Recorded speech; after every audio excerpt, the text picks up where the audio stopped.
नमस्कार मित्रों, મારું નામ પઢિયાર મહેશ, શાળા સર્જન વિદ્યા સંકુલ બલદાણા। મારા શાળા પરિવારમાંથી આપ સૌ મિત્રોનું હું હાર્દિક સ્વાગત કરું છું। મિત્રો, આજે આપણે ધોરણ 10 વિષય વિજ્ઞાન અને પ્રકરણ 10 પ્રકાશ પરાવર્તન અને વક્રીભવન। આપણે છેલ્લે વિડિયો જ્યારે છેલ્લી વખત મળ્યા હતા ત્યારે છેલ્લા વિડિયોમાં આપણે એ વખતે વાત કરી હતી કે વક્રીભવનાંક જે શૂન્યાવકાશમાં અને હવામાં જે વક્રીભવનાંક છે એ 3×10⁸ મીટર પ્રતિ સેકન્ડ એ આપણે એની ચર્ચા કરી હતી।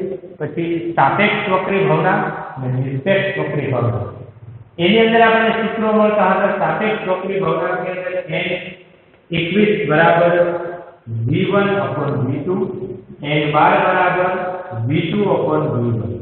तो એનો મતલબ એ કે બેની સાપેક્ષે માધ્યમ 2 ની સાપેક્ષે માધ્યમ 1 નો વક્રીભવનાંક, માધ્યમ 1 ની સાપેક્ષે માધ્યમ 2 નો વક્રીભવનાંક એ આપણે એનો મતલબ થતો હતો। ત્યાર પછી નિરપેક્ષ વક્રીભવનાંક એટલે આપણે એની અંદર m આપણે ઉપયોગ કર્યો, જેની અંદર શૂન્યાવકાશમાં પ્રકાશની ઝડપ અને ત્યાર પછી જે માધ્યમ છે એની અંદર પ્રકાશની ઝડપ એમ કરી એનું સૂત્ર આપણે એ પણ જોયું હતું કે તેનું સૂત્ર બનતું હતું c/v। એની પર વાત કરી। ત્યાર પછી જે અલગ અલગ દ્રવ્ય માધ્યમ છે એનો વક્રીભવનાંક જોયો। એની અંદર પાણીનો વક્રીભવનાંક 1.3 એનો અર્થ શું થાય એ પણ સમજાય। એવી રીતે અલગ અલગ એવું નથી પાણીનું જ પૂછાય, બીજા પણ ઘણા બધા દ્રવ્ય માધ્યમ એના વિશે પણ પૂછાય શકે। તો એની પર ચર્ચા કરી। ઘટ માધ્યમ કોને કહેવાય, પાતળ માધ્યમ કોને કહેવાય એના વિશે પણ આપણે સમજ્યા। આજે હવે આપણે વાત કરવાની છે લેન્સની। લેન્સની આપણે વાત કરી છે મિત્રો। તમે અરીસો કેમેરા તમે જોયો, જે ફોટોગ્રાફર જે કેમેરા ફોટા પાડે છે એની અંદરનો જે કેમેરો છે એને તમે જોયો હોય તો એની અંદર તમને એક પ્રકારનો લેન્સ દેખાય। મોબાઈલનો કેમેરો, મોબાઈલની પાછળ તમે જોજો કેમેરો એટલે ઉચ્ચેલો ભાગ હોય એવું તમે જોજો। તો આ બધા કેમેરા જે છે એની અંદરથી લેન્સ આપણે ઓળખી શકીએ। તો ખરેખર લેન્સ શું છે? તો કે એક અથવા બંને વક્ર સપાટીઓ દ્વારા ઘેરાતો પારદર્શક માધ્યમને લેન્સ કહેવામાં આવે। એક અથવા બંને બાજુ જે છે એ વક્ર સપાટી હોય પણ કેવી હોય? પારદર્શક માધ્યમ, બંને બાજુથી દૂર કે પારદર્શક માધ્યમને લેન્સ કહેવામાં આવે। લેન્સની ઓછામાં ઓછી એક સપાટી વક્ર હોય છે। કોઈ પણ એક સપાટી તેની વક્ર હોય છે, તેની બીજી સપાટી સમતલ પણ હોય છે। ઘણી જગ્યાએ એવું હોય કે બીજી સપાટી વક્ર ન હોય, એક સપાટી આગળની સપાટી વક્ર હોય અને પાછળની સપાટી સમતલ પણ હોય છે। લેન્સની બંને સપાટીઓ વક્રીભવનકારક સપાટીઓ હોય। બંને સપાટીઓ એવી હોય છે કે જે વક્રીભવનકારક સપાટીઓ કહેવામાં આવે કે જેની અંદર એ કોઈ પણ કિરણ આવે તો વક્રીભવન કરી શકે એવી એનામાં ક્ષમતા હોય છે, એવી એનામાં આવડત હોય છે। તો એના દ્વારા એ વક્રીભવનાંક એ સપાટીઓ કહેવામાં આવે। હવે આગળ વાત કરવાની છે ડબલ બહિર્ગોળ લેન્સ અને ડબલ અંતર્ગોળ લેન્સ। ડબલ અહીંયા આપણે છે બહિર્ગોળ લેન્સ અને ડબલ અંતર્ગોળ લેન્સ। આ એક નવો શબ્દ છે ડબલ એટલે શું? ડબલ એટલે આપણે બહિર્ગોળ અને અંતર્ગોળ પરીક્ષાઓ જે ઓનલાઈનનો અભ્યાસ કર્યો ત્યારે ભણી ચૂક્યા છીએ, પરંતુ આ વિડિયોની અંદર એટલા માટે નથી ભણ્યા આપણે કે જે ગુજરાત સરકાર દ્વારા જે અભ્યાસક્રમ આવ્યો છે એની અંદર ગોળીય પરીક્ષા એટલે અંતર્ગોળ અને બહિર્ગોળ એને કેન્સલ કરવામાં આવ્યું છે, પરંતુ આપણે લેન્સ અભ્યાસ કરી રહ્યા છીએ બહિર્ગોળ લેન્સ અને અંતર્ગોળ લેન્સ એ આપણા અભ્યાસક્રમમાં છે। વાત કરીએ જે લેન્સની બંને વક્ર સપાટીઓ બહારની તરફ ઉત્તેજિત હોય તેને ડબલ બહિર્ગોળ લેન્સ અથવા તો બહિર્ગોળ લેન્સ કહેવામાં આવે છે। એટલે આકૃતિ આપણે બાજુમાં જોઈએ તો એટલા માટે બોર્ડ કેવી રાખી છે આપણે પહેલા વ્યાખ્યા સમજીએ કે જે લેન્સની બંને વક્ર સપાટીઓ બહારની તરફ ઉત્તેજિત હોય, બહારની તરફ ઉત્તેજિત હોય કે ચલો સાથે જોતા જઈએ। બહારની તરફ ઉત્તેજિત હોય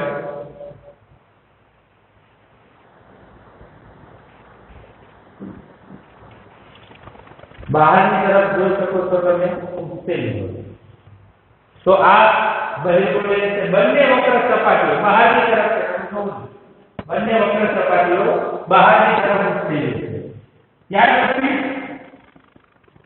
તે તેની કિનારીની સાપેક્ષે મધ્યમાં જોડેલ હોય છે મધ્યમાં એટલે આપણે જુઓ છો આ જે કિનારી છે એ કિનારી કરતા એ મધ્યમાં આ જે મધ્ય ભાગ છે એનો જાડો છે કિનારી એની પાતળી છે બંને બાજુ કિનારી તમે જોઈ શકો છો કિનારી પાતળી પણ એનો મધ્ય જે ભાગ છે આ મધ્ય ભાગ એ જાડો જોવા મળે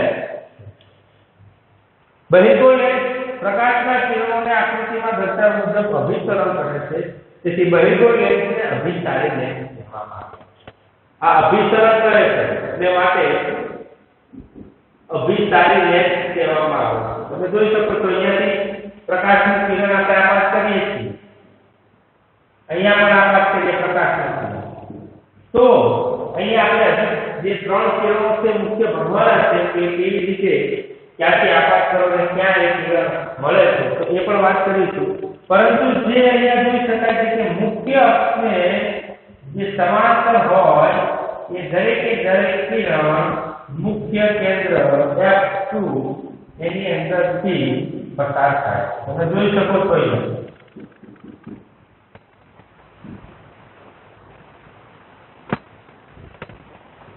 જે પણ આ મુખ્ય અક્ષ છે આપણે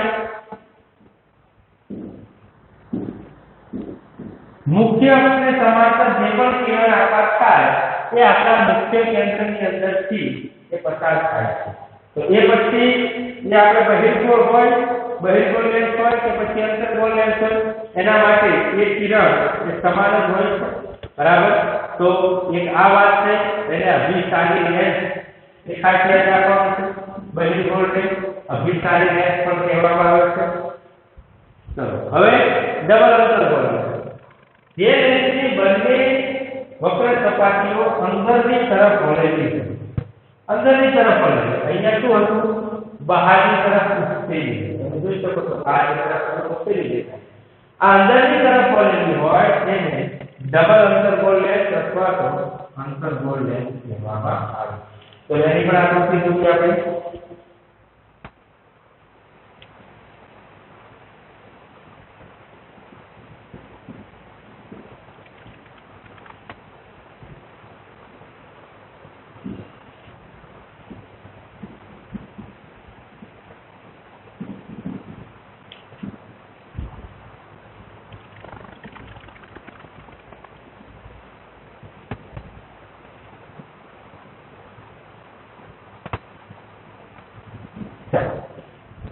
શું કહેવામાં આવ્યું છે આપણને કહેવામાં આવ્યું છે કે આ જે બહારની તરફ અંદરની તરફ વળેલી હોય જો અંદરની તરફ વળેલી બંને વક્ર જે છે અંદરની તરફ વળેલી બોલો બહિર્ગોળમાં બહારની તરફ અંતર્ગોળમાં અંદરની તરફ તો અંદરની તરફ વળેલી હોય તેને ડબલ અંતર્ગોળ લેન્સ અથવા તો અંતર્ગોળ લેન્સ કહેવામાં આવે છે તો અહીંયા આપણી નજર સમક્ષ આપણે જોઈ શકીએ છીએ કે અંદરની તરફ બંને વક્ર સપાટીઓ વળેલી છે હવે આને મેં અહીંયા કિરણ એક આપાત કર્યું અહીંયા બીજું કિરણ એક આપાત કર્યું બંને કિરણો અલગ અલગ છે પરંતુ જો એનો આઘાત કરવામાં આવે અને પાછળની બાજુ બંને કિરણોને લંબાવવામાં આવે તો એ બંને કિરણો મુખ્ય કેન્દ્ર F1 આગળ બંને કિરણો એકબીજા એ આ આપણે આઘાત કરેલો છે આ વાસ્તવિક છે આ આભાસી છે અહીંયા વાસ્તવિક જોઈ શકાય છે તો આવી રીતે ડબલ બહિર્ગોળ લેન્સ ડબલ અંતર્ગોળ લેન્સ એની આપણે રચના અહીંયા કરી શકીએ છીએ એના વિશે આપણે માહિતી પણ અહીંયા મેળવી શકીએ છીએ કે પહેલા તો સૌપ્રથમ લેન્સ એક અથવા બંને વક્ર સપાટીઓ દ્વારા જે ઘેરાયેલો પારદર્શક માધ્યમ છે એને લેન્સ કહેવાય ડબલ બહિર્ગોળ લેન્સ એટલે કે બંને જે વક્ર સપાટીઓ છે એ બહારની તરફ ઉકેલી હોય છે એને ડબલ બહિર્ગોળ અથવા બહિર્ગોળ લેન્સ કહેવાય ડબલ અંતર્ગોળ લેન્સ કે જેની બંને વક્ર સપાટીઓ અંદરની તરફ વળેલી હોય તેને ડબલ અંતર્ગોળ લેન્સ અથવા તો અંતર્ગોળ લેન્સ કહેવામાં આવે હવે આપણે આકૃતિ પર જોયું. હવે આપણે કેટલાક મુખ્ય પદોને સમજવા. કેટલાક પદો એવા છે કે જેને જાણવા જરૂરી છે હવે પછીની આકૃતિઓ માટે, કે જેની અંદર એ પદો હોય અને એના વિશે આપણે સમજતા હોય તો જ એ આકૃતિ આપણને એનો ખ્યાલ આવી શકે છે. તો એના કેટલાક બહિર્ગોળ લેખ છે, એના કેટલાક પદોની પહેલા વાત કરીશું, ત્યાર પછી આપણે આગળની વાત કરીશું.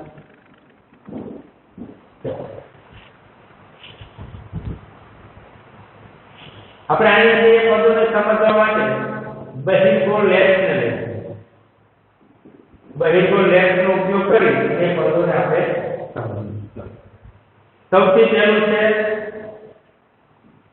વક્રતા કેન્દ્ર, ત્યાર પછી છે મુખ્ય અક્ષ, ત્યાર પછી ત્રીજું છે પ્રકાશીય કેન્દ્ર છે,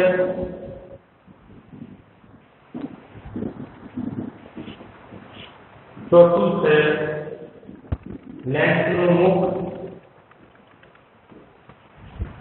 પાંચમું છે વક્રતા ત્રિજ્યા, છઠ્ઠું છે મુખ્ય કેન્દ્ર અને સાતમું છે કેન્દ્ર.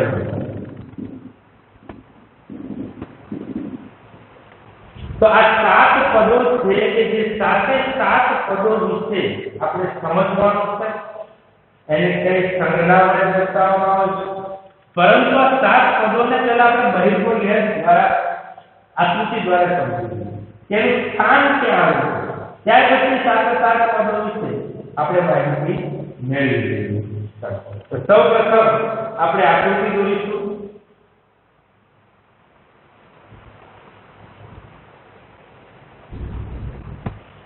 બે વર્તુળ ઉપરથી આપણે એને સમજવાનો પ્રયત્ન કરીશું. તો અહીંયા વર્તુળનું કેન્દ્ર, અહીંયા અરીસાનું કેન્દ્ર, અહીંયા પાછું વર્તુળનું કેન્દ્ર. તો એક વર્તુળનું કેન્દ્ર C1, આ C2 અને અહીંયા O કહેવામાં આવે છે.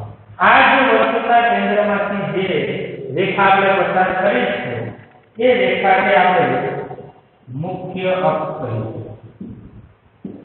મુખ્ય અક્ષ એનો મતલબ એમ થઈ ગયો કે જે પણ અરીસો છે અંતરકોણ હોય કે બહિર્ગોળ હોય એના મધ્ય ભાગમાંથી પસાર થાય એને મુખ્ય અક્ષ કહેવાય. અથવા તો કોઈ પણ અરીસાના જે બરાબર બે સરખા ભાગ કરે છે એને મુખ્ય અક્ષ કહેવામાં આવે છે. આગળ વાત કરીએ.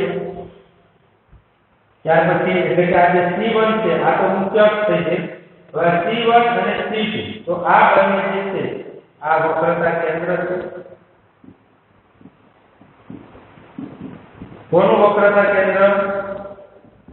સપાટી 1 નું, આ પહેલી સપાટી, આ બીજી સપાટી, સપાટી 2 નું વક્રતા કેન્દ્ર. બે સપાટી એટલે કે આ એક પહેલી સપાટી છે, આ બીજી સપાટી.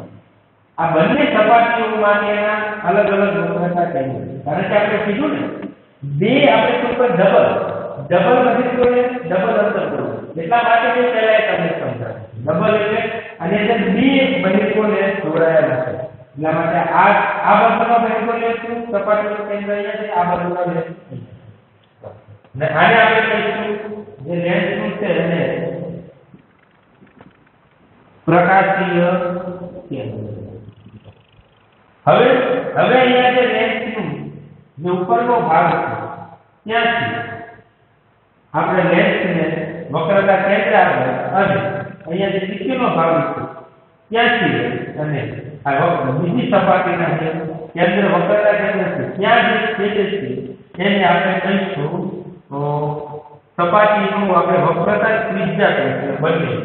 એટલે આને આપણે R1 અને આને R2 એને કહેવાય છે વક્રતા ત્રિજ્યા.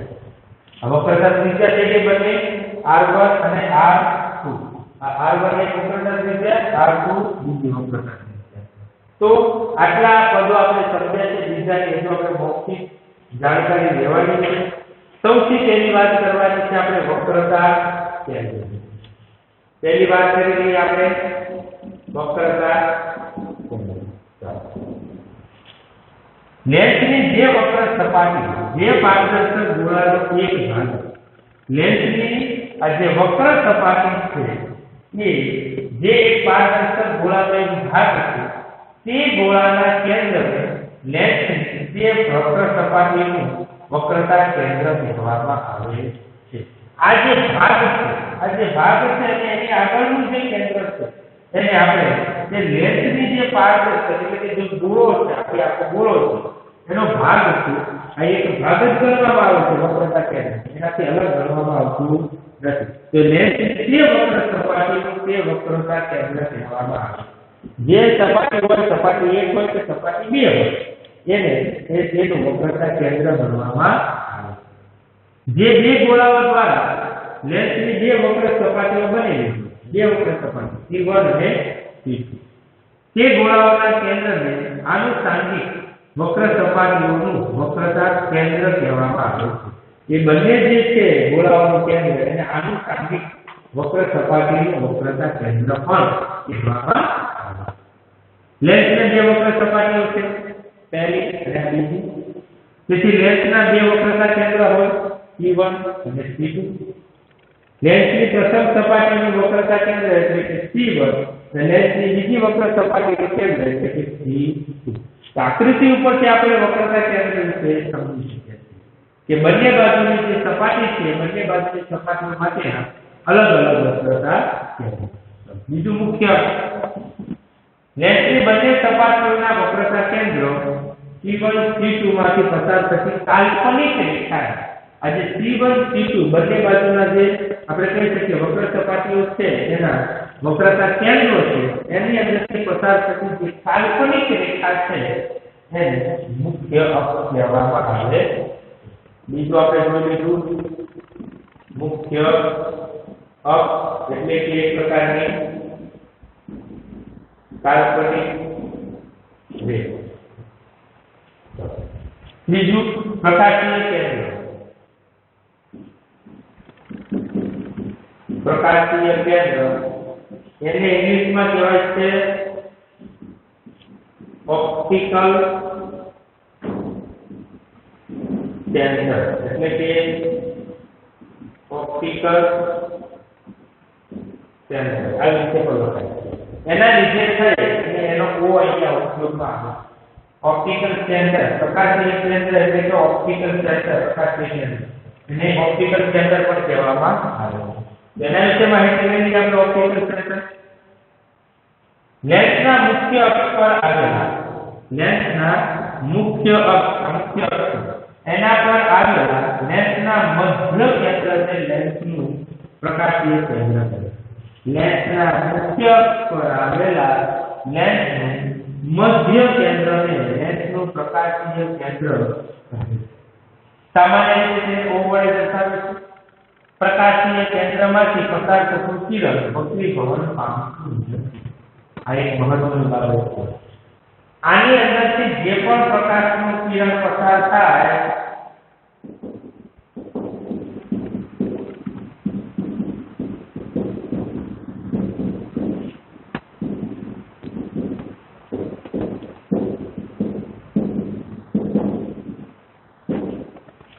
જે પ્રકાશીય કેન્દ્ર છે ઓપ્ટિકલ કેન્દ્ર છે એની અંદરથી જે પણ પ્રકાશનું કિરણ પસાર થાય છે એ વક્રીભવન પામતું નથી.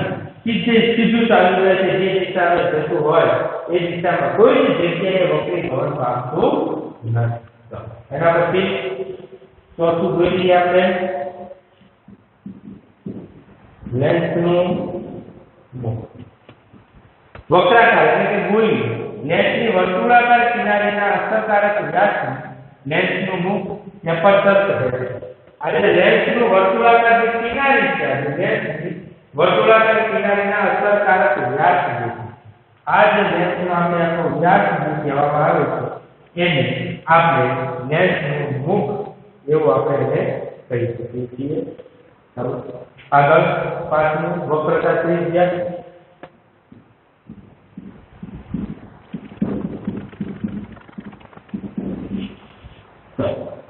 બહિર્ગોળ લેન્સની જે વક્ર સપાટી બહિર્ગોળ લેન્સની જે વક્ર સપાટી પારદર્શક એટલે કે કાચના ગોળાનો એક ભાગ હોય તે ગોળાની ત્રિજ્યાને લેન્સની તે વક્ર સપાટીની વક્રતા ત્રિજ્યા કહેવામાં આવે છે. લેન્સની વક્ર સપાટી છે જે પારદર્શક ગોળાનો એક ભાગ ગણવામાં આવે છે. તે ગોળાની લેન્સની ત્રિજ્યા એટલે કે અહીંયાથી લઈ અહીંયાથી આ એક પ્રકારની વક્રતા આપણે ત્રિજ્યા કહીશું, જે લેન્સની ગોળાનો એક પ્રકારનો ભાગ છે. એની ત્રિજ્યાને લેન્સની તે વક્ર સપાટી જે વક્ર સપાટી પર છે તેની સપાટીમાં છે તો r, બીજી સપાટીમાં છે તો r, જે સપાટીમાં છે તે સપાટીની વક્રતા ત્રિજ્યા ગણવામાં આવે છે, જેને r વડે સંકેતવામાં આવે છે. લેન્સની બે વક્રતા ત્રિજ્યાઓ છે r1 અને r2 છે. મુખ્ય કેન્દ્ર છઠ્ઠું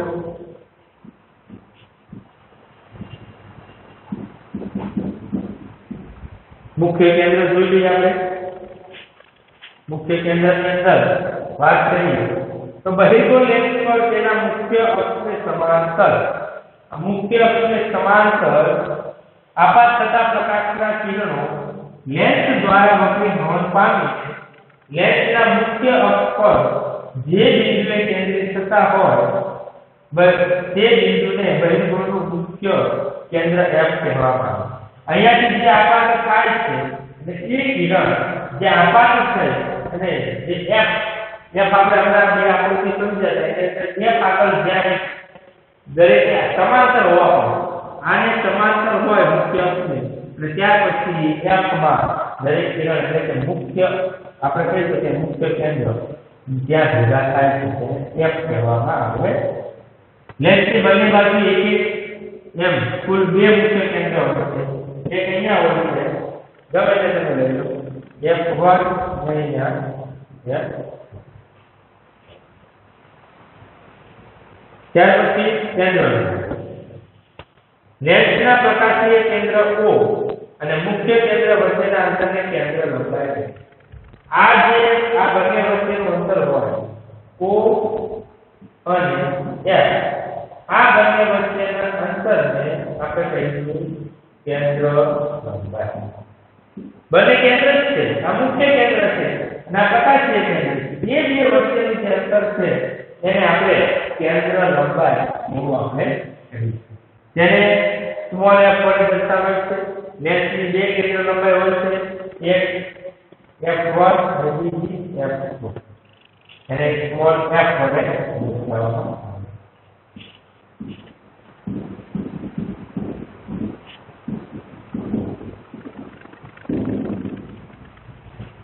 તો આ આપણા 7 પદોની વાત કરીએ આપણે કે 7 પદો એ કેવી રીતના આપણે સમજી શકીએ.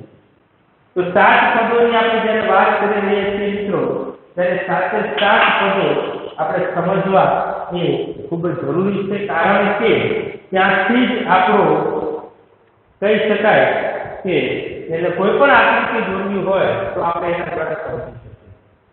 તો આપણે ફરીથી સાથે 7 પદોની ચર્ચા કરીએ. વક્રતા કેન્દ્ર, મુખ્ય પ્રકાશીય કેન્દ્ર, લેન્સનું મુખ, વક્રતા ત્રિજ્યા, મુખ્ય કેન્દ્ર અને કેન્દ્ર. વક્રતા કેન્દ્ર તો આપણે જોઈ શકીએ છીએ કે જે સપાટીઓ આપણી પાસે છે તે બહિર્ગોળ લેન્સની બંને ગોળાઓ છે. એ બંને ગોળાઓના જે કેન્દ્ર છે તેને સપાટી જે તે સપાટીની વક્રતા કેન્દ્ર કહેવામાં આવે છે, જેને C1 અને C2 બે વક્રતા કેન્દ્ર હોય છે, C1 અને C2. મુખ્ય એટલે કે જે વક્રતા કેન્દ્ર છે એની અંદરથી પસાર થતી જે કાલ્પનિક રેખા છે એને મુખ્ય અક્ષ કહેવામાં આવે. પ્રકાશીય કેન્દ્ર તો તે પ્રકાશીય કેન્દ્ર કે જે આપણે કહી શકીએ જે વક્ર સપાટીઓ છે એની અંદર એટલે કે વચ્ચે અથવા એવું પણ કહી શકાય કે મુખ્ય અક્ષ જ્યાંથી પસાર થાય છે અને જે આપણે કહી શકીએ કે આપણો લેન્સ છે તેના મધ્ય ભાગમાં જે કોઈ બિંદુ છે તેને પ્રકાશીય કેન્દ્ર એટલે કે ઓપ્ટિકલ સેન્ટર અથવા ઓપ્ટિકલ પ્રકાશીય કેન્દ્ર કહેવામાં આવે. ત્યાર પછી લેન્સનું મુખ. લેન્સનું મુખ આપણે વાત કરી હતી જે લેન્સ છે એનો વ્યાસ છે એને લેન્સનું મુખ કહેવામાં આવે છે. વક્રતા ત્રિજ્યા, તો વક્રતા ત્રિજ્યા જે છે એ આપણે કહી શકાય કે કોઈ વક્રતા કેન્દ્રથી લઈને સપાટી જે છે સપાટીનું એક ભાગ કે ત્યાં સુધીનું જે આ આપણે જે દેખાય છે એટલું આ જે ભાગ છે વક્રતા ત્રિજ્યા એટલે એની બે ત્રિજ્યા હોય છે r1 અને r2. ત્યાર પછી મુખ્ય કેન્દ્ર, તો મુખ્ય કેન્દ્ર જે છે એ મુખ્ય કેન્દ્ર એટલે કે આપણે કહી શકીએ કે જે મુખ્ય અક્ષ ઉપર આવેલું હોય, મુખ્ય અક્ષ ઉપર જ આવેલું હોય છે જેને આપણે f વડે દર્શાવે છે. બે મુખ્ય કેન્દ્રો હોય છે, એક f1 અને એક f2 હોય છે. તેવા બે મુખ્ય કેન્દ્રો આપણી પાસે છે. ત્યાર પછી કેન્દ્ર લંબાઈ, તો કે કેન્દ્ર લંબાઈ એટલે કે પ્રકાશીય કેન્દ્ર અને મુખ્ય કેન્દ્ર વચ્ચેનું જે અંતર છે એને કેન્દ્ર લંબાઈ ગણવામાં આવે છે. એને સ્મોલ f વડે દર્શાવે છે એટલે કે બે કેન્દ્ર લંબાઈ હોય f1 અને f2. કારણ કે બે મુખ્ય કેન્દ્ર હોય તો બે કેન્દ્ર લંબાઈ પણ હોય જ છે. તો મિત્રો આજે આપણે આજના લેક્ચરમાં લેન્સ વિશે માહિતી મેળવી. કોને લેન્સ કહેવાય? કે જે બે વક્ર સપાટીઓ છે એ બંને વક્ર સપાટીઓ પારદર્શક માધ્યમ હોય તેને લેન્સ કહેવાય. ત્યાર પછી ડબલ બહિર્ગોળ લેન્સ અને ડબલ અંતર્ગોળ લેન્સ એના વિશે વાત કરી. એ બંનેની આકૃતિ બહિર્ગોળ એટલે કે બંને જે વક્ર સપાટીઓ છે એ બહારની તરફ હોય, અંતર્ગોળ એટલે કે બંને વક્ર સપાટીઓ છે અંદરની તરફ હોય. તો એ બંનેને ડબલ અંતર્ગોળ અથવા ડબલ બહિર્ગોળ અથવા તો અંતર્ગોળ અથવા તો બહિર્ગોળ લેન્સ કહેવામાં આવે છે. ત્યાર પછી આપણે બહિર્ગોળ લેન્સનો સહારો લઈ અને 7 પદોને સમજવાની વાત કરી. એમાં વક્રતા કેન્દ્ર, મુખ્ય પ્રકાશીય કેન્દ્ર, લેન્સનું મુખ, વક્રતા ત્રિજ્યા, મુખ્ય કેન્દ્ર અને કેન્દ્ર લંબાઈ. આ 7 પદો હવે પછીની જે આકૃતિ આવવાની છે એના માટે ખૂબ જ IMP. કારણ કે આ જે તમને ખ્યાલ ના હોય કોનું f છે તો f એટલે શું, તો એ જ ખ્યાલ ના હોય કે f એટલે મુખ્ય કેન્દ્ર, c એટલે વક્રતા કેન્દ્ર, o એટલે કે ઓપ્ટિકલ કેન્દ્ર અથવા પ્રકાશીય કેન્દ્ર, r એટલે વક્રતા ત્રિજ્યા. જો એ જ ના ખબર હોય તો આપણી આકૃતિ સમજવી વ્યર્થ જાય. એટલા માટે 7 પદો એને ખાસ યાદ રાખો, એની સંજ્ઞા યાદ રાખો અને એના આધાર ઉપરથી આપણે એ હવે પછીની આકૃતિઓ હવે પછીના વિડીયોમાં આપણે સમજીશું. ત્યાં સુધી બધા મિત્રોને નમસ્કાર.